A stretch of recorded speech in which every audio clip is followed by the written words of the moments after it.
Erokamano kuom keto Ramogi TV kendo wachaka ni weche manyien ni jatend piny Kenya William Ruto onyiso migawo mar teko mondo res mapiyo midhiero mar lal mar teko stima kinde ka kinde pachoka endi. Ruto manoloso kane obedo gi romo mar jotend migepe dwaro ni ket mise motegno mag neno ni ng'ikruok e teko meg stima e gweng' achiel ok chal chak timre kendo machielo.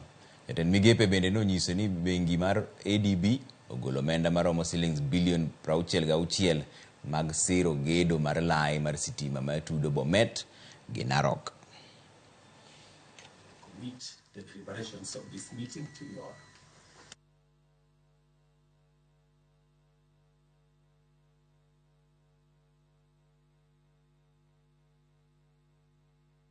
This is what led to the last blackout that we had on Sunday. That line became overstretched. Instead of carrying the normal 80 megawatts to 100 that is supposed to carry, it was carrying 149, and it gave way.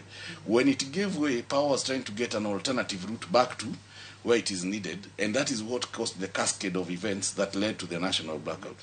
So between Narok and Bomet, 81 kilometers, we don't have a link.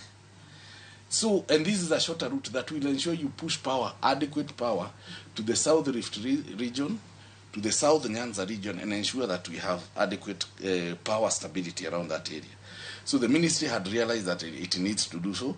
Of course, shortage of funds and what have you has enabled the country not to. Jatend piny Kenya William Ruto ramoni kata tek kata yot to nyaka